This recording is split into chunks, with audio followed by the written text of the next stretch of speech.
On s'étouffe petit à petit tout seul et on se renferme. On rencontre plus beaucoup de gens. Il y a beaucoup de gens qui se détournent parce qu'ils savent qu'on est SDF. On perd des contacts, on perd pas mal d'amis aussi. Ça leur fait peur. Ils se demandent, ils se disent bah, ça y est, il a dérapé pour le bon, c'est foutu quoi. Alors que non. Bah, moi c'est Ronan, le Doiré. Je travaillais dans les vignes. J'avais une situation, j'avais tout. Et quand j'ai perdu ma compagne, j'ai perdu dans des conditions très difficiles. Elle est décédée d'un cancer. C'est un peu un déclin pour moi, je le dis honnêtement. Donc ça a été très dur. Et là j'ai perdu un peu les pédales. C'est comme ça que j'ai quitté le travail. J'ai arrivé à la retraite de toute façon. Là le dossier est encore en cours, ça a été très compliqué. Il y a eu 4 mois où j'ai eu aucune entrée d'argent. En attendant, ils m'ont donné le RSA pour pouvoir fonctionner quand même à peu près. Ce qui veut dire pas possibilité de prendre un logement, plus de place au foyer ici à Digne. Et donc je me suis retrouvé en squat. Et j'y suis toujours. Un squat légal, hein, c'est-à-dire avec accord du promoteur, quoi. On garde les lieux en contrepartie. Ouais, ça s'est arrangé comme ça en fait. Une fois il est venu, il a vu qu'on était là et la police est venue. Et on a discuté avec la police qui nous connaissait. Ils ont expliqué ça au promoteur.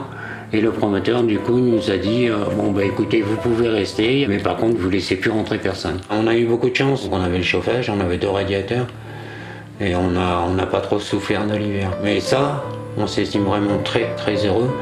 Et après, il y en a plein qui sont dehors, qui dorment dans les cages d'escalier, à droite, à gauche, qui étaient sous la tente pendant une bonne période. Ouais. Sur Digne, ça se sait vite qu'on est SDF, quoi. Ils nous voient, ils savent, ils ont compris qu'on est sans logement.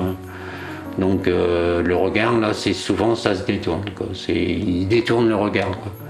On est un peu exclu, c'est un bien grand mot, mais des fois, c'est limite, quoi. Je crois que ça fait peur aux gens, en fait. C'est surtout ça. Peur de l'inconnu, quoi. En buvant, on oublie tout, on fait pas les démarches, on fait n'importe quoi. Et c'est pas une solution. Il y a un moment, je faisais très fort. Très fort. Maintenant, je me suis calmé par moi-même parce que j'ai envie de retrouver un équilibre et de retrouver une vie saine. Et j'arrive à 65 ans quand même. Hein. Enfin, j'ai 65 ans. Ah, Zorg. Zorg, je crois que s'il n'était pas là, j'aurais eu du mal à m'en sortir. Ça aurait été beaucoup plus compliqué. Et on est devenus compagnons parce que maintenant, on est 24 heures sur 24 ensemble, quoi. Bon, là, ça devrait s'arranger assez rapidement maintenant. Je suis sous tutelle, donc d'après mon tuteur, là, il a reçu les papiers comme quoi la retraite allait s'enclencher là, normalement le mois prochain.